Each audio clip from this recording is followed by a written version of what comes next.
Olá! 9 em cada 10 brasileiros sonham em ter um emprego público, um reflexo da busca da população por segurança e estabilidade. Em meio às incertezas do mercado de trabalho, o emprego público é visto como um porto seguro na medida em que oferece não apenas um bom salário, mas também benefícios praticamente impossíveis de serem encontrados no setor privado. A estabilidade é um dos principais atrativos.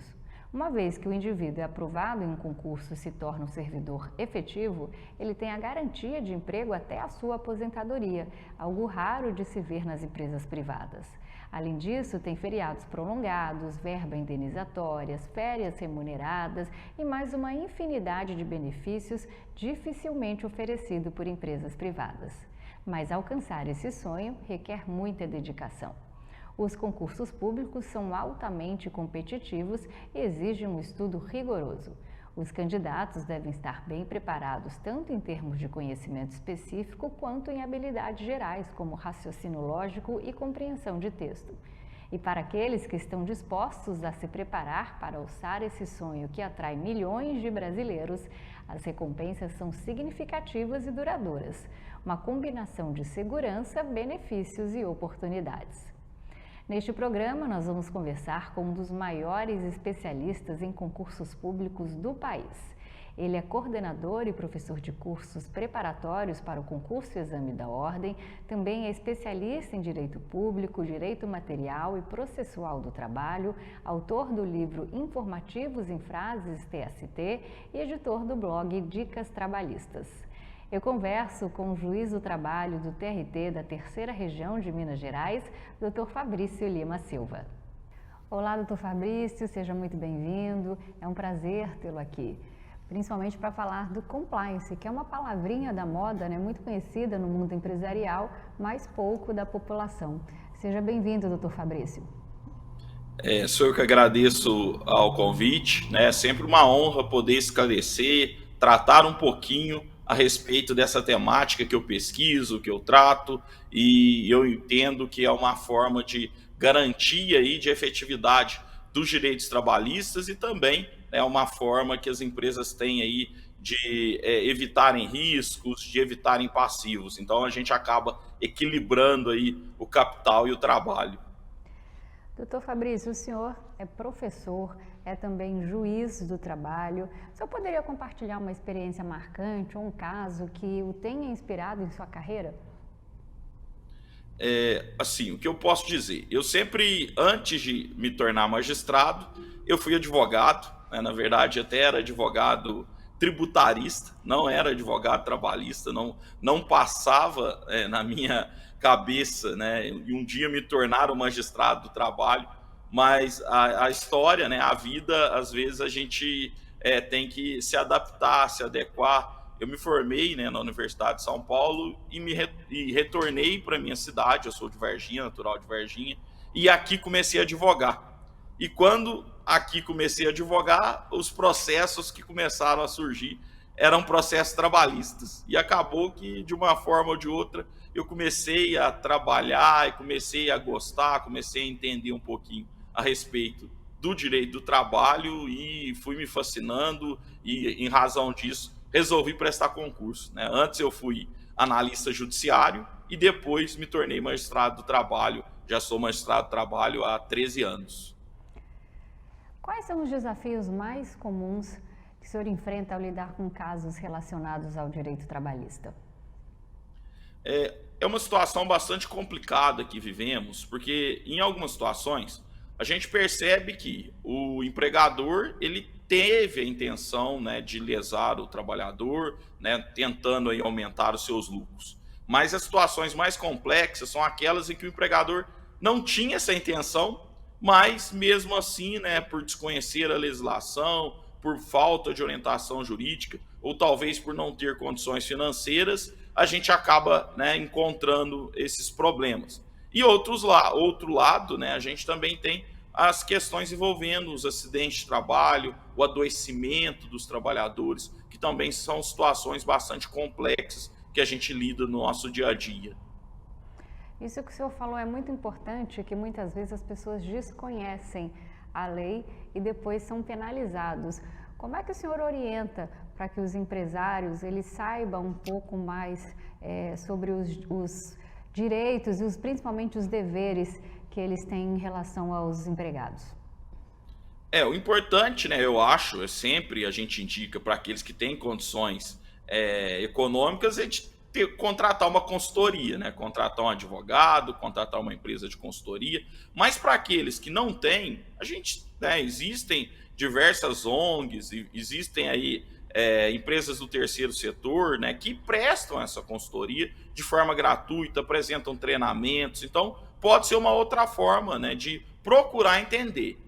Também temos, né? Eu sempre digo isso. Hoje nós temos nas redes sociais, né, muito conteúdo, tem conteúdos bons, mas existem conteúdos aí que a gente tem que tomar um pouquinho de cuidado, a gente tem que saber filtrar. Então, eu sempre peço cautela, né? Quando você encontrar alguém ali no Instagram, no Facebook ou no YouTube, prestando dicas, prestando orientações, procure analisar o currículo dessa pessoa, procure aí analisar, né, o que ela já fez, como ela estudou, qual é a atividade que ela presta, porque caso contrário, você pode, né, se enganar, né, porque a internet deu voz para qualquer um que quiser lá criar um perfil e quiser trazer conteúdo, não tem nenhum controle prévio, e às vezes a gente se surpreende. Pegando um pouquinho o gancho que o senhor falou, que muitas vezes as penalidades mais difíceis são aplicadas nos empresários, né, que desconhecem as leis, quais são os critérios fundamentais que o senhor considera ao tomar uma decisão em caso trabalhista? O que a gente sempre, e aí essa é uma visão do compliance mesmo, né? Compliance atua com gestão de riscos. E o que é gerir riscos? Primeiro, você conhecer o seu negócio e saber qual é a legislação aplicável e saber ali, né, o que você deve fazer quando vai atuar naquele setor. E aí a questão é conhecer convenções coletivas, acordos coletivos de trabalho, conhecer os julgados dos nossos tribunais, né, a conhecida jurisprudência, porque existem peculiaridades que só aquela pessoa que já entende, que já conhece aquele setor, que ela vai saber, nesse determinado caso, eu preciso aqui tomar uma determinada cautela. Um exemplo que eu posso dar para vocês. Empregadores rurais. Aquelas pessoas que empregam pessoas no campo, existe uma norma regulamentadora do Ministério do Trabalho e Emprego que obriga o empregador rural a disponibilizar para os trabalhadores ali sanitários e também água potável e um local apropriado para alimentação. E a gente sabe que em muitos casos o empregador rural não sabe. Quando ele vai saber é na hora que tem uma ação trabalhista e os nossos tribunais entendem que a ausência de fornecimento desses utensílios gera danos morais e ele vai ter uma condenação. Talvez a condenação, a depender do número de trabalhadores que ele tinha, seria bem maior do que ele fosse adquirir esses utensílios aí para disponibilizar para os seus empregados. Então, são pequenos detalhes, mas que precisam ser estudados, precisam ser conhecidos, né, para que sejam evitados problemas aí judiciais. Já que o senhor tocou no assunto, durante os anos de prosperidade do Brasil, os advogados aconselhavam as empresas para fazer aquisições, fusões, implantação de projetos. Ninguém falava de compliance, né? Parece que hoje essa palavra virou a queridinha do momento. Antes de fechar grandes contratos, até mesmo os comerciais mais simples, as empresas que fazem negócios com firmas controladas pelo Estado ou então que são fornecedoras de projetos para o governo, elas estão bem mais cautelosas. Por que o compliance se tornou a nova ordem do Brasil? Excelente pergunta. Eu acho que que nós precisamos, e é uma cautela que toda empresa que procure agir em conformidade, ela tem feito. Não adianta de nada, né, eu organizar aqui toda uma estrutura de compliance dentro da minha companhia, né, estabelecer políticas e códigos de conduta, fazer gestão de risco, treinar os meus empregados, elaborar equipamentos aí, ou práticas de auditoria, de monitoramento, estabelecer canais de denúncias, mas quando eu terceirizo ou quando eu vou contratar, eu contrato qualquer um, né? E isso pode estar majorando os meus riscos. E eu cito um exemplo, um lamentável exemplo que tivemos, né, envolvendo Vinícolas do Sul, né, que a empresa, né, foi contratada pela vinícola empregava mão de obra em condições análogas a de escravo, conforme foi amplamente noticiado. Qual é o problema, né? Dentro de casa estava tudo certo, mas na hora que você terceiriza, se você não tomou cautela, se você não investigou, se você não fez a chamada due diligence, né, a devida diligência, você pode estar majorando os seus riscos, né? E lamentavelmente é a imagem da contratante que vai ser prejudicada. E é por isso, eu sempre falo, que compliance é um verdadeiro ciclo virtuoso. Virtuoso por quê? Porque boas práticas, elas tendem a ser ampliadas. Inclusive, né, o governo federal, sabendo da importância de programas de integridade, na nova lei de licitações, estabeleceu, né, como requisito a depender do porte da obra ou como critério de desempate, ou como critério a empresa possuir um programa de conformidade, um programa de compliance. E é justamente nessa ideia de diminuir os riscos, né? Contratar empresas que possuam, né, governança corporativa, que possuam boas práticas e que a legislação não seja descumprida e isso não gere prejuízo para o erário ou, né, para a empresa, para a companhia. Já que o senhor tocou nesse assunto, eu ia perguntar mais para frente, mas vou perguntar agora sobre esse caso que nós tivemos no Sul, porque foi em março, né, em março deste ano, em 2023, uma operação conjunta do Ministério Público do Trabalho e da Polícia Federal e também da Polícia Rodoviária. Eles resgataram 20 trabalhadores em condições análogas à escravidão em vinícolas da Serra Gaúcha, no Rio Grande do Sul. E os trabalhadores, em sua maioria imigrantes haitianos e senegaleses, eles foram submetidos a jornadas de trabalho de até 18 horas por dia, sem intervalo para descanso ou para alimentação. Eles também recebiam abaixo do piso da categoria e eram alojados em condições precárias, sem acesso a banheiro, água potável, até mesmo energia elétrica. Entre as empresas envolvidas no caso, né, estão a Casa Valduga, Miolo Wine e também a Aurora Cooperativa Vinícola. E aí, como o senhor mesmo disse, as empresas afirmaram que não tinham conhecimento das irregularidades e colaboraram com as investigações. E aí eu pergunto, doutor Fabrício, essas empresas, elas afirmam que esses trabalhadores não eram contratados, como o senhor mesmo disse, era uma empresa terceirizada. De quem é a responsabilidade? Da empresa que contratou ou da empresa terceirizada? Uma vez que, né, também se estende aos funcionários, aos colaboradores, são uma parceria. Como é que fica a responsabilidade nesse caso? Como que acontece, né? Até o advento de uma legislação, a Lei 3429, né, de 2017, que foi praticamente concomitante com a reforma trabalhista, nós tínhamos tão somente uma súmula do TST, que era a súmula 331, que estabelecia a chamada responsabilidade subsidiária do tomador de serviço, ou seja, se o empregador, né, faltasse, não quitasse as parcelas trabalhistas, o tomador de serviço, no caso, seria responsabilizado, poderia ser responsabilizado. Hoje, nós temos uma legislação que estabelece isso expressamente. Então, em razão disso, não é mais jurisprudência do TST, é a Lei 3429, que alterou a Lei 6.019, que estabeleceu que o tomador de serviços responde, né, de forma subsidiária. Só que, em se tratando de atos ilícitos, a gente vai para o Código Civil e a responsabilidade é solidária, ou seja, ambas empresas respondem de forma igualitária. Então, é justamente essa situação que pode ser enquadrada, que pode ser amoldada aí nessas hipóteses que estamos tratando.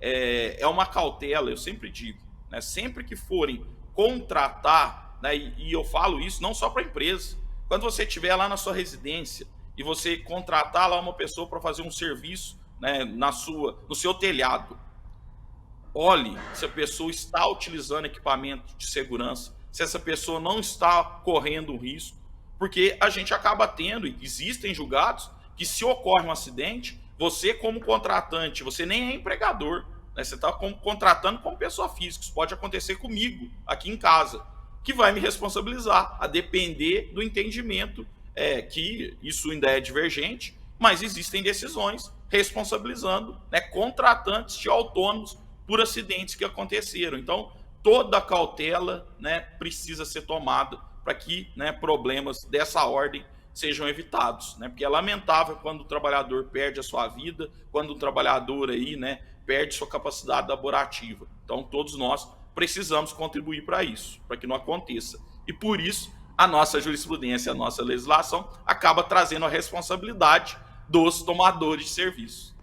É interessante porque muitas vezes a gente acaba contratando o que tem preço mais barato, mas o que não usa o equipamento de segurança, aí quando acontece alguma coisa também não quer arcar com os erros, né, com as consequências da ação que tomou para fazer uma coisa, assumir o risco e depois tem que arcar com as consequências. Muitas vezes a gente faz isso, né? Na falta de dinheiro também, acaba sendo mais barato e o prejuízo pode ser muito maior.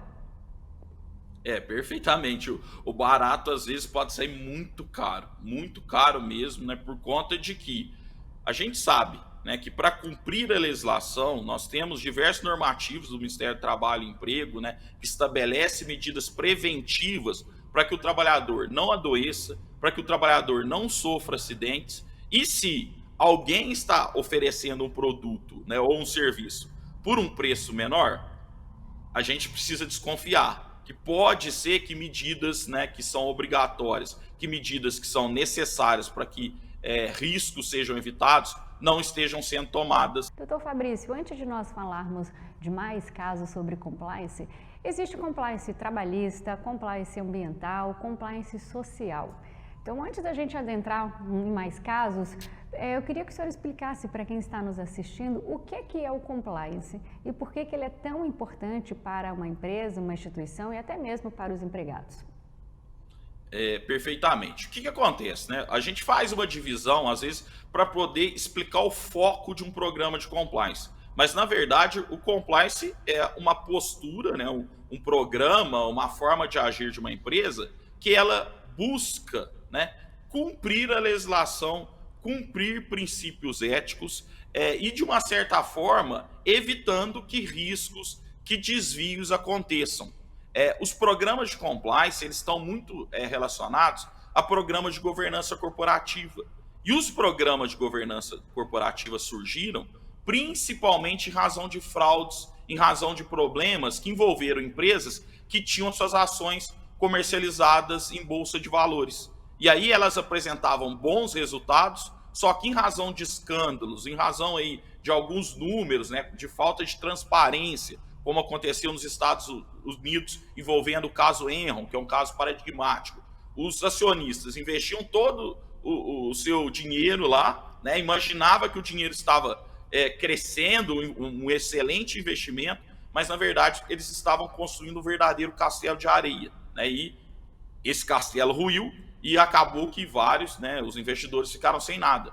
E, em razão disso, começaram a pensar uma nova forma de organização das companhias, das sociedades, que não visassem, né, tão somente o interesse da sua alta administração, da sua diretoria, mas também levassem em consideração os interesses dos acionistas, né, dos chamados aí, não só acionistas, né, de toda a sociedade, que são os conhecidos stakeholders, né, que envolvem poder público, prestador de serviços, empresas com as quais você mantém contrato, e empregados. E aí a preocupação da empresa não é só a de gerar lucro, mas sim uma preocupação de gerar lucro de forma sustentável. E é justamente por isso, né, que hoje muito se fala, talvez até mais do que compliance, de ESG, né, de responsabilidade social corporativa. Em linhas gerais, vamos falar um pouquinho o que é o compliance trabalhista, né? E por que ele é tão importante na relação entre patrão e empregado? É bastante interessante essa discussão. Inicialmente, né, eu até destaco, né, a gente tem uma obra, né, o Manual do Compliance Trabalhista, que já está na sua 4ª edição pela editora Juspódio. E quando a gente começou a tratar do compliance trabalhista, essa era uma visão até muito, às vezes, criticada. Porque dizendo, mas não existe compliance trabalhista. Na verdade, existe programa de compliance. Só que o que a gente queria dizer, né, e qual foi o nosso foco sempre? Foi de demonstrar que, para que uma empresa ela haja de forma ética, para que ela cumpra a legislação, ela precisa de um olhar, e um olhar diferenciado em matéria trabalhista, das legislações, da nossa jurisprudência, né, das normas coletivas, e nós precisamos, né, de um toque de um profissional que tenha conhecimento do direito do trabalho. Porque se a gente deixa de lado, né, somente profissionais da área tributária, ou economistas, ou administradores participem da implementação de um programa de compliance, a gente pode deixar de lado o viés trabalhista. E aí o que a gente fala, e isso é muito importante, sempre que uma empresa ela elabora um programa de compliance, em relação aos seus empregados, ela está exercendo o que a gente diz, o chamado poder empregatício. Né? A partir do momento que a empresa contrata e ela paga salário, ela passa a ter um poder de exigir, né, a forma que o trabalho vai ser prestado, ela tem um poder de elaborar regras, ela tem um poder de fiscalizar como o trabalho, né, está sendo desempenhado. E quando a empresa implementa um programa de compliance, ela nada mais está fazendo do que exercendo seu poder empregatício.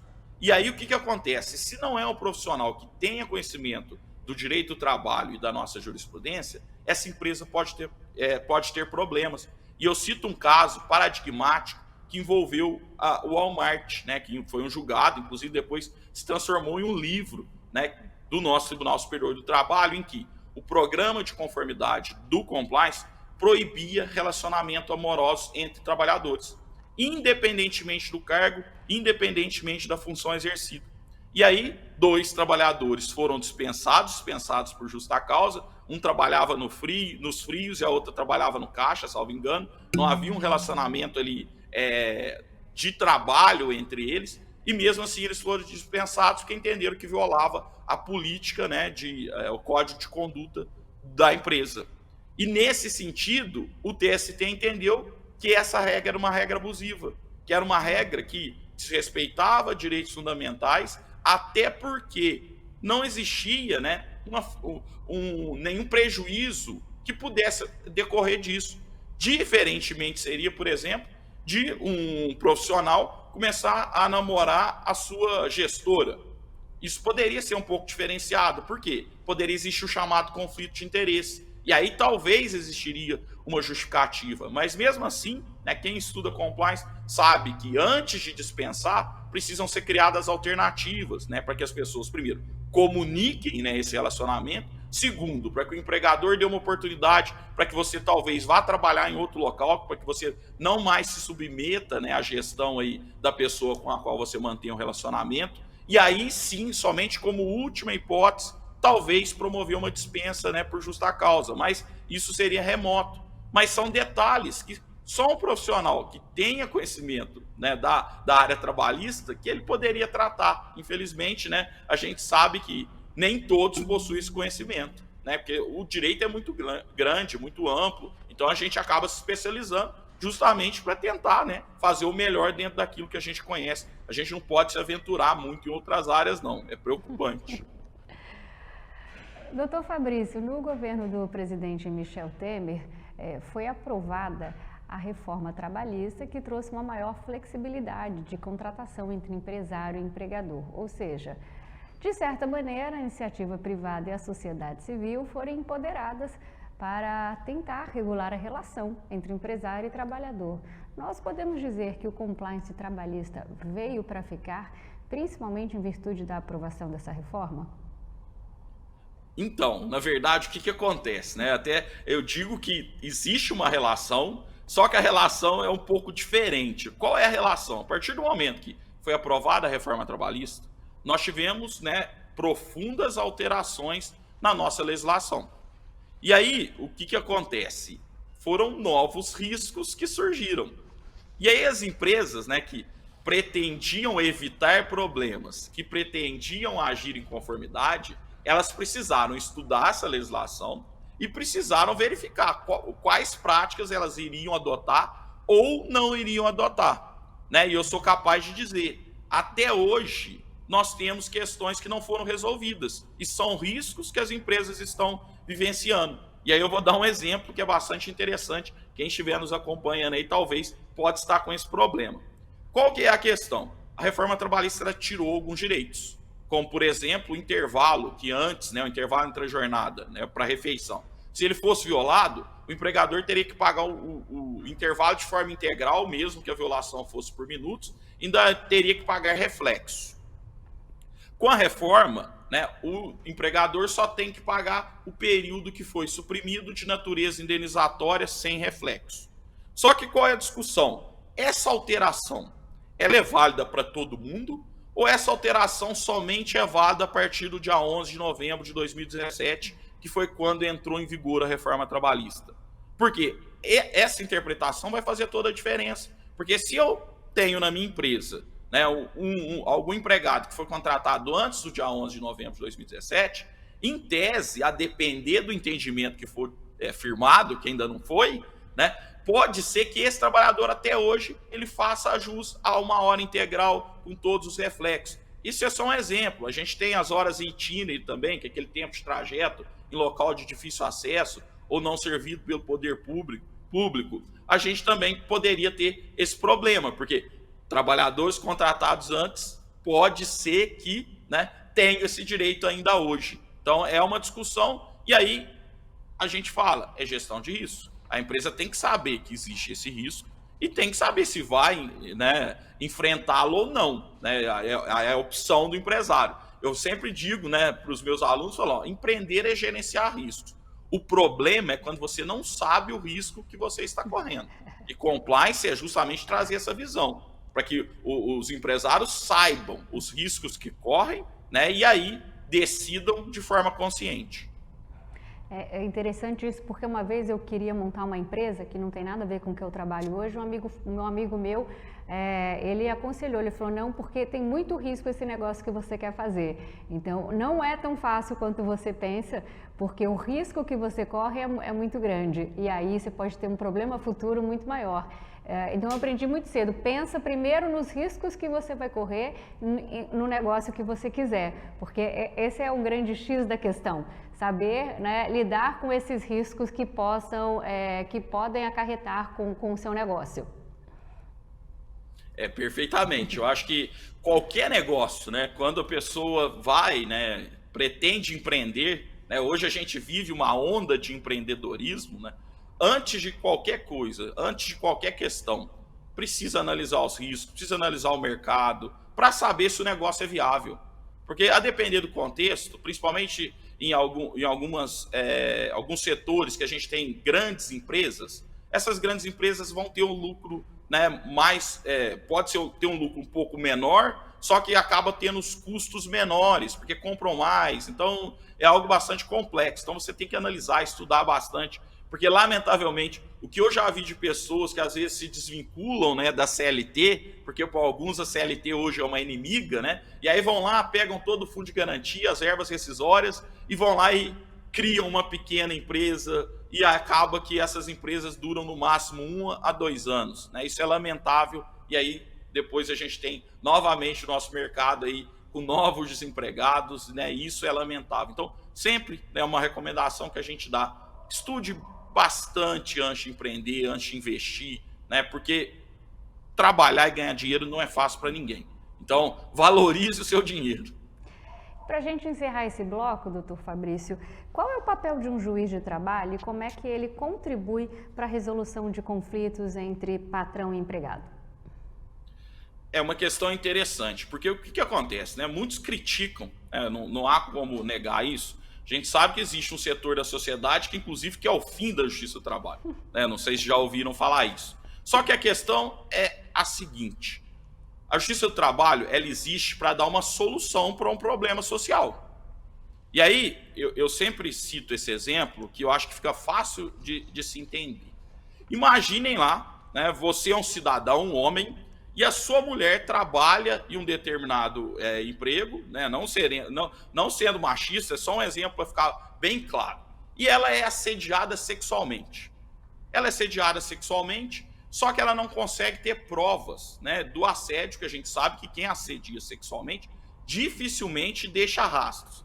Apesar de que agora com o WhatsApp os rastros estão aparecendo, né, o pessoal não se controla, então as provas digitais aí têm ajudado com isso. Mas, né, retirando, se a pessoa não fizer nenhum assédio pelo WhatsApp, vai fazer presencialmente, vai fazer entre 4 paredes e dificilmente aquela pessoa consegue, né, comprovar que isso aconteceu. E aí ela vai, ajuiza uma ação na justiça. Ajuiza a ação na justiça e acaba que ela não consegue comprovar, fica a palavra dela contra a palavra do ofensor e o pedido é rejeitado. Imaginem, né, vocês, né, essa família, nesse contexto, quando a justiça não foi feita. Quando a justiça não funciona, a gente corre o risco de voltar para a barbárie, de voltar para a lei de talião, olho por olho, dente por dente. Você vai tentar, ou pode existir esse intuito, de fazer justiça com as próprias mãos. E é justamente essa preocupação, e é para isso que existe qualquer ramo do judiciário, não só o judiciário trabalhista, né?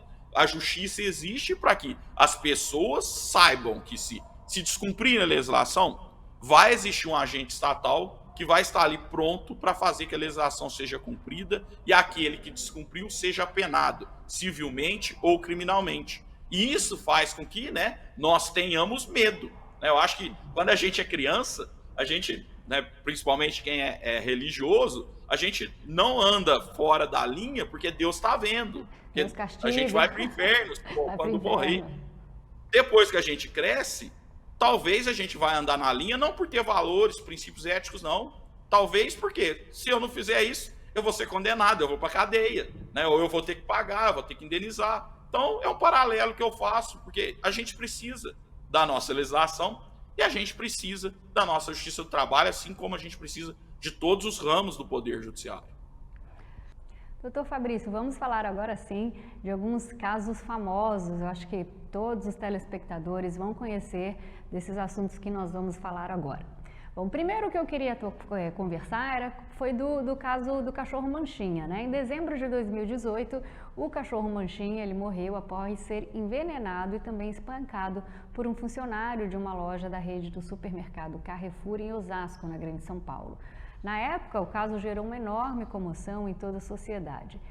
Usando esse caso como exemplo, doutor Fabrício, como é que o compliance trabalhista poderia ter evitado esse triste episódio? E como é que fica a responsabilização nesse caso? É do Carrefour ou é do funcionário? É interessante essa pergunta, né? E a gente teve um paralelo também envolvendo o Carrefour com um segurança e um cliente, né? Eu vou falar depois, veio o próximo dizem que o raio não cai duas vezes no mesmo lugar, mas acabou caindo. O que acontece, né? O que a gente precisa ter em consideração? A gente não sabe se é empregado mesmo ou se é terceirizado, mas o que a gente precisa levar em consideração? O Código Civil, e nem é a nossa CLT, estabelece que o preponente, né, responde objetivamente pelos atos do preposto. O que isso quer dizer? O empregador, a empresa, responde pelos atos do seu empregado. E essa responsabilidade é objetiva. O que isso quer dizer? Não depende de existir culpa. Então, eu vou responder porque esse é um risco da minha atividade econômica. E aí, o que o compliance tem a ajudar e o que o compliance pode colaborar com isso?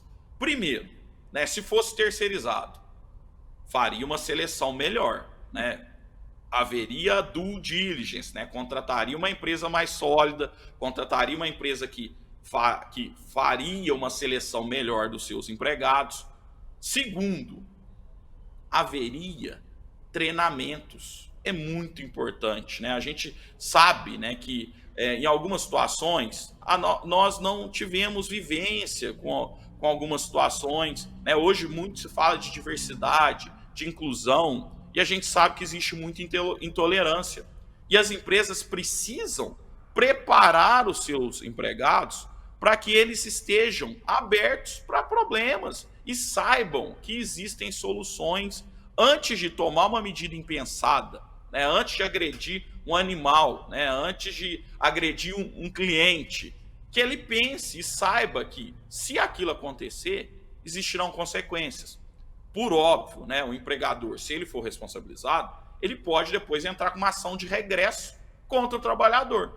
Mas se o trabalhador não tiver nenhum patrimônio, não tiver como quitar essa dívida, o risco, né, a despesa acaba ficando com o próprio empregador. Então, é algo que a gente precisa difundir, né? Eu acho que a questão principal é estabelecer princípios, valores éticos, estabelecer, né, o que se espera dos trabalhadores e treiná-los. E assim, a gente fala, né, tem o chamado ciclo de DEME, né, que é o ciclo PDCA, que um programa de compliance ele está sempre em elaboração.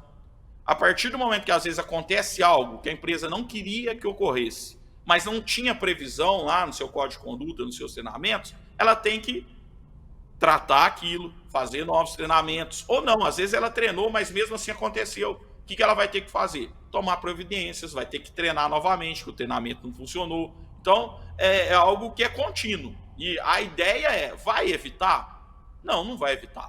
O programa de compliance não elimina o risco, ele diminui. Diminui, mas eliminar não elimina, porque a gente sabe, né, que o ser humano, né, ele pode, às vezes, no momento ali incontrolado, impensado, esquecer de tudo que aprendeu, esquecer de tudo que foi orientado, mas vai diminuir. Um outro exemplo que eu dou, eu acho que é importante a gente falar sobre isso, que são os casos que envolvem assédio. A pessoa que tem um perfil de assediador, ela não vai assediar uma pessoa só, não. Ela vai assediar várias. E aí, se uma empresa não tem nenhuma ferramenta de detecção, um canal de denúncias, um canal de investigação, essa pessoa, em vez de assediar uma pessoa só, vai assediar várias. Porque a gente sabe que o assediado, às vezes, interpreta mal, fala, será que fui eu que dei abertura? Será que foi isso que aconteceu? Será que eu interpretei mal? E a gente acaba vendo, às vezes, né, que quando vem uma denúncia, acaba saindo uma chuva. Porque todo mundo que tinha essa dúvida acaba tendo certeza que foi assédio.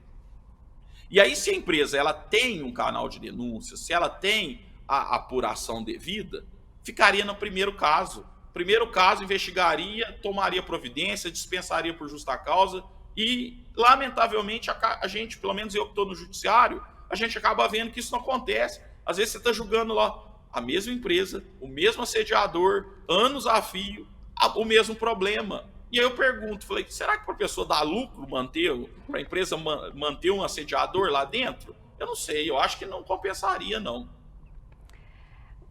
Vamos falar agora desse outro caso do Carrefour, né? Em abril desse ano, houve mais uma acusação de racismo contra a rede de supermercados Carrefour. Desta vez, a vítima foi Vinícius de Paulo, que ele é marido da jogadora da Seleção Brasileira de Vôlei, Fabiana Claudino. Numa rede social, o Vinícius, que é negro, contou que uma mulher que trabalhava num caixa da rede, em Alphaville, deixou de atendê-lo, afirmando que poderia ser penalizada por fazê-lo. Daí o Vinícius optou por ser atendido em outro caixa e a mesma funcionária atendeu uma outra cliente, só que dessa vez branca.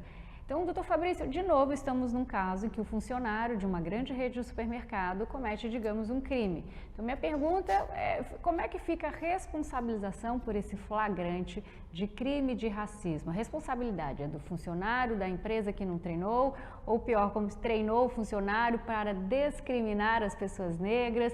O compliance trabalhista pode ser uma ferramenta útil para orientar ou para guiar os funcionários das empresas para não cometerem esse tipo de infração?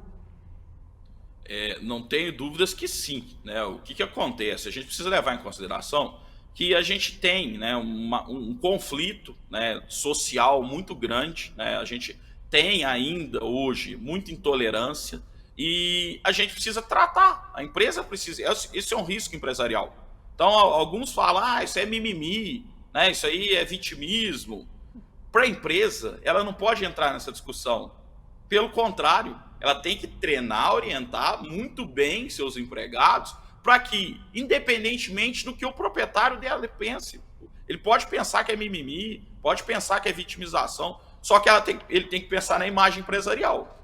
Ele tem que pensar na longevidade do negócio. E aí ele tem que desconstruir toda essa fala. Ele tem que demonstrar, né, que todos precisam receber o mesmo tratamento. Que se isso não acontecer, vai existir, né, a possibilidade de discriminação. A empresa não responde, nesse caso, criminalmente, mas civilmente ela responde, né, por indenização por danos morais. Então, acaba que para a empresa, você mexer no caixa dela, às vezes, é mais complicado do que mexer em outros aspectos. Então, não adianta. O treinamento é muito importante, né? Eu acho que a gente precisa, né, sempre preparar os trabalhadores, né, para que eles saibam, né, acolher a diversidade, para que eles saibam lidar com essas situações, para que eles não entrem em embates, né? A gente sabe que às vezes acontecem embates aí desnecessários, que evitem isso, porque a empresa só tem a perder. E por isso é muito importante que exista uma gestão eficiente, que exista uma liderança ali participativa, né, que faça, né, que esteja ali junto com os trabalhadores. E também é muito importante, a gente precisa, né, monitorar e verificar ali se o trabalhador, né, ele está tendo algum problema, porque isso pode gerar questões subsequentes, né? Um problema que o compliance trata é o presenteísmo. O que é o presenteísmo? É quando uma pessoa vai trabalhar sem ter condições de trabalhar por receio de perder o seu vale alimentação, por receio de ter o seu ponto cortado, e aí ela vai trabalhar mesmo não tendo condições. E às vezes essas condições são físicas, mas às vezes essas condições são psicológicas. E aí a gente acaba vendo, né, questões que podem atingir um volume gigantesco. E o que eu digo muito, hoje, o que dá errado, em razão da possibilidade da ampla divulgação dada pelas redes sociais, em menos de horas, o Brasil inteiro e às vezes até fora do Brasil a notícia já se propagou. E a empresa, né, que teve a sua imagem vinculada a um negócio desse, né, uma situação dessa, pode ter um prejuízo enorme, né? Se for uma empresa que comercializa ações em bolsa de valores, com certeza vai ter uma grande desvalorização, né? Se não for uma empresa que negocie de uma outra forma ou de outra, outras empresas que mantêm negócio com ela podem deixar de contratá-la, né, por entendê-la como sendo, né, uma empresa que vai manchar a reputação, né? Isso dentro do compliance, né? A due diligence não vai permitir que você contrate mais essa empresa. Então, precisa existir essa preocupação, né? E os aspectos são os mais amplos que a gente pode pensar, né? A gente falou de diversidade, agora a gente está falando de cor, mas existem diversas outras questões, né, que precisam ser tratadas, que precisam ser evitadas. Tocando nesse assunto, doutor Fabrício, o senhor falou que o estrago pode ser muito grande, né, dependendo do assunto, com as mídias sociais. E quando a gente passa por uma situação como essa, o senhor mesmo falou, a empresa foi atingida por alguma coisa, para ela reverter essa imagem, como é que faz? É bastante complicado, né? Existe aí o chamado, né? Uma das estratégias é a formação do comitê de crise, que é justamente você formar uma equipe, né, para entender o que aconteceu e para entender o que pode ser feito para tentar minimizar os problemas, porque reparar e eliminar isso não vai acontecer, né? Tanto é que aqui a gente já citou 2 exemplos aí lamentáveis que não são apagados, né, da nossa mente. Então, um trabalho muito maior precisa ser feito. Mas o que eu digo? Se a empresa não tem programa de compliance, ou se ela tem e mesmo assim aconteceu, ela precisa repensar. O que está acontecendo de errado? Né? O que eu fiz? O que eu preciso reformular nas minhas estratégias? Será que vai ser necessário, talvez, trocar o compliance officer? Será que a gente vai ter que reformular o nosso código de conduta? Será que a gente vai ter que fazer novos treinamentos? E, além disso, né, vai ter que fazer um trabalho muito grande aí, né, para construir ou reconstruir a imagem da empresa frente ao mercado consumidor. Porque hoje, né, nós temos o mercado consumidor cada vez mais consciente.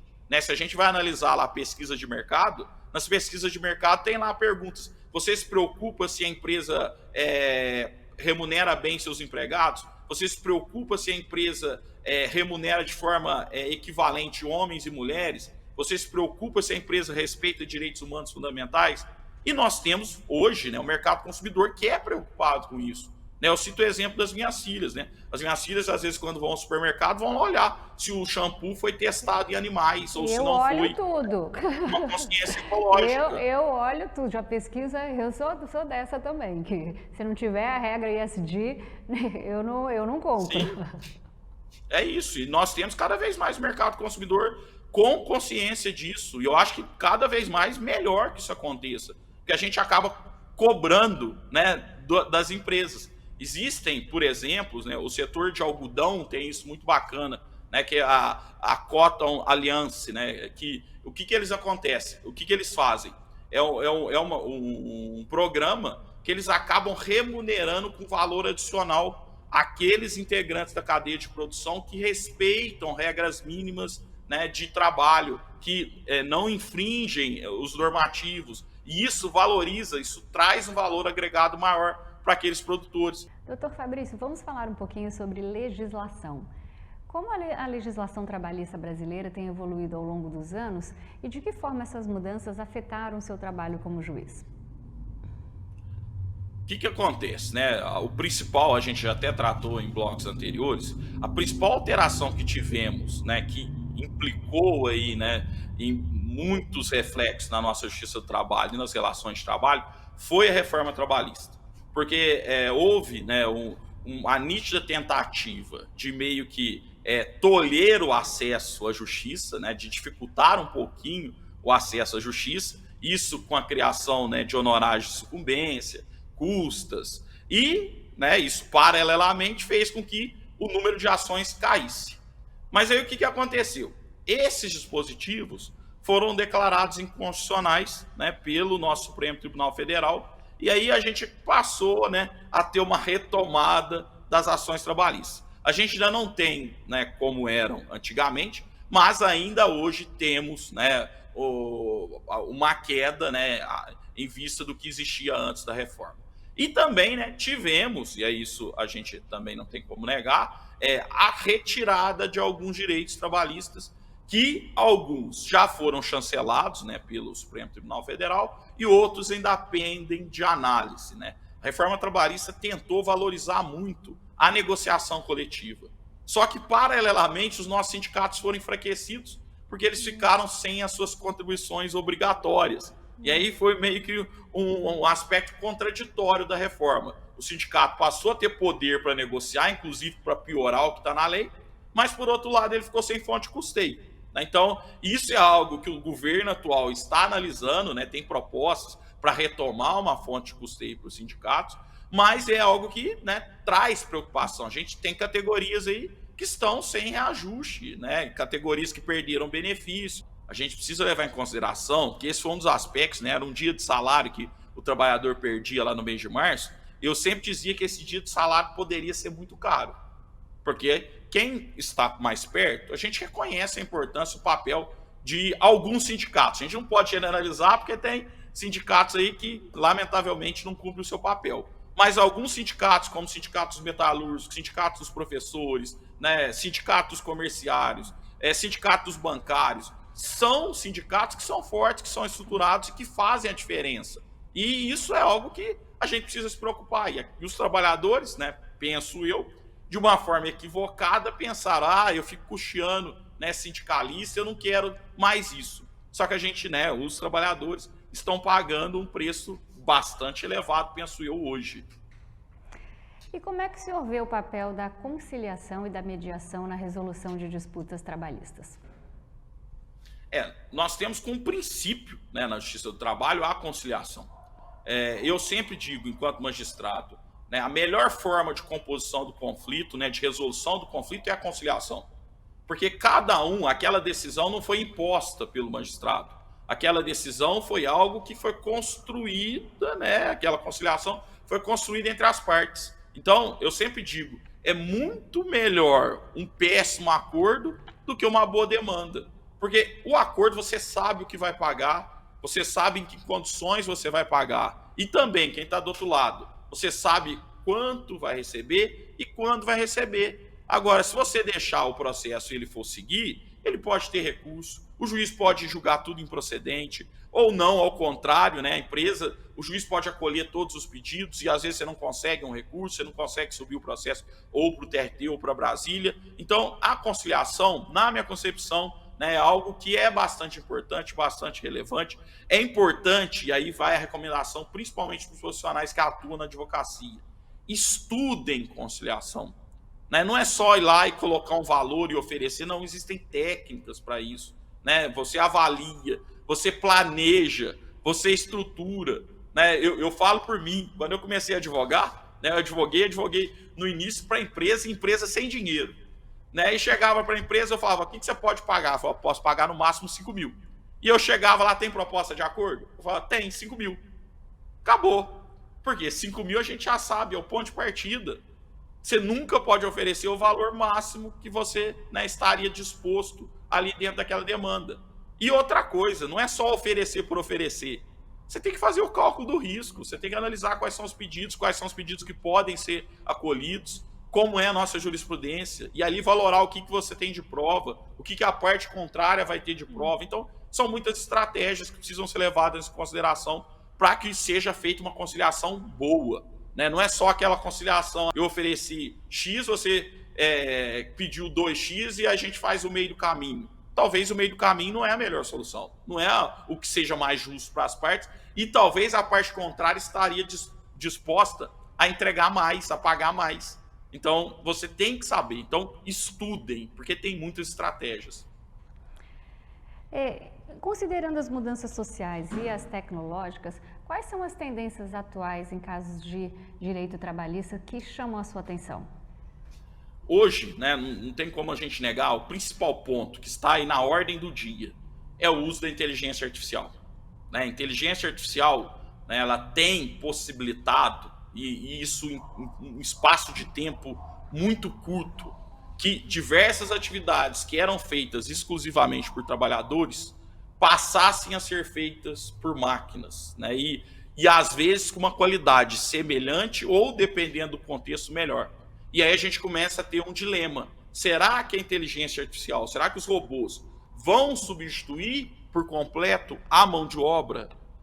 Tem um estudo recente divulgado pela Organização Internacional do Trabalho dizendo que não. Dizendo que, na verdade, os postos de trabalho serão alterados à supervisão humana. E isso eu sempre digo. Eu tenho estudado muito sobre inteligência artificial em razão da minha pesquisa do doutoramento.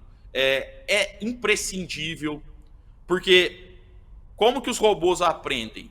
Os robôs aprendem com base em dados, ou seja, experiências pretéritas. E se os dados são viciados, existe a tal da chamada discriminação algorítmica. Por quê? No nosso país, que é um país que a escravatura foi, né, abolida, né, a gente pode dizer que foi ontem. O nosso país em que mulheres, né, conseguiram o direito de voto também ontem. Mulheres passaram a ocupar o nosso Supremo Tribunal Federal recentemente, inclusive agora a gente só vai ter uma mulher lá no STF. Se a gente pega estamos lutando por equidade salarial. Sim, também. Tivemos uma legislação recente aprovada nesse sentido. Inclusive, as empresas estão obrigadas agora a divulgar a remuneração. Super recentemente, né? Sim, isso é muito novo, muito novo. Mas é importante, a gente precisa, né, estudar, né, aquela questão, e eu falo sempre sobre inteligência artificial. Eu falo assim, a inteligência artificial vai roubar o seu emprego? Não, quem vai roubar o seu emprego é alguém que sabe utilizar a inteligência artificial. Então, estudem, procurem aí, né, verificar o que está acontecendo dentro da sua área de atuação, pesquise as ferramentas que estão sendo disponibilizadas no mercado, porque quanto antes você começar a utilizar, começar a entender, começar a estudar, mais à frente você vai estar, né, dos demais aí, concorrentes, né, no mercado de trabalho ou no ramo empresarial, e isso faz toda a diferença. Eu espero, né, que a tecnologia seja uma aliada, sim, para a gente reduzir, por exemplo, carga horária. Seria bom o meu trabalho sendo feito em 6 horas e não em 8. E aí eu teria mais tempo para lazer, teria mais tempo para a família, né, teria mais tempo para a cultura. Ou algumas atividades, como, por exemplo, a aplicação de inseticidas, né, que são prejudiciais à saúde. Hoje nós temos inteligência artificial que faz isso. Identifica a praga, aplica o laser e não tem mais nenhum ser humano correndo risco à sua saúde. E só onde isso tem que aplicar, né? Sim, então a gente precisa ter essa preocupação. Não é falar, vamos acabar, a gente não quer o robô, a gente não é isso. Pelo contrário, é uma realidade que a gente não tem como deixar de lado e precisamos investir, sim. Existe um projeto em tramitação, né, no nosso Congresso Nacional de regulamentação do uso de inteligência artificial, mas a ideia, pelo menos penso eu, não deve ser proibitiva. Deve sim trazer responsabilização, né, trazer transparência, mas a gente precisa estimular, porque nós iremos, eu tenho, assim, pelo menos acredito, teremos mais qualidade de vida. E a ideia é que isso seja distribuído entre todos, né, e não reservado somente para alguns poucos iluminados aí. Para a gente encerrar, doutor Fabrício, como é que o senhor aconselharia os trabalhadores e empregados a fim de evitar litígios trabalhistas e promover um ambiente de trabalho saudável e justo? A ideia principal, penso eu, é o diálogo, né? Eu acho que a partir do momento que uma empresa ela está propensa a receber críticas, que ela está propensa a procurar soluções em conjunto com os trabalhadores, ela evita muita coisa. Porque, caso contrário, aquela empresa que fala, ó, tem que ser dessa forma, eu não aceito de outra forma, o ambiente de trabalho, o clima organizacional é péssimo. E isso prejudica e prejudica muito como o trabalho é prestado, né? Burnout. E aí, né, a gente sempre tem uma máxima, né, que você tem que valorizar o seu cliente. Antes disso, você precisa valorizar o seu trabalhador, porque é ele que vai tratar o seu cliente. O trabalhador que não é bem tratado, ele vai retribuir isso para o cliente também, e é a imagem da empresa que vai ser prejudicada. Então, a valorização do capital humano dentro das organizações, para mim, teria que ser uma das primeiras metas, né, um dos primeiros objetivos de qualquer empresa que pretenda, né, se estruturar no mercado e ter longevidade. Porque lucro por lucro, a empresa às vezes consegue, mas aí acontece um escândalo, acontece uma fraude, isso não vai, né, é algo que pode, em breve tempo, ela pode ser prejudicada. Então, é importante, né, criar algo, uma cultura nesse sentido. Doutor Fabrício, muito obrigada pela participação e por tantos esclarecimentos em relação a todas essas regras de ambiente de trabalho. Eu tenho certeza que vai contribuir muito para todos que estão nos assistindo. Sou eu que agradeço ao convite mais uma vez, parabenizo pelo trabalho da Laura, né? Eu tenho acompanhado lá no YouTube, então para mim foi uma grande honra poder participar e fico à disposição para outros bate-papos aí.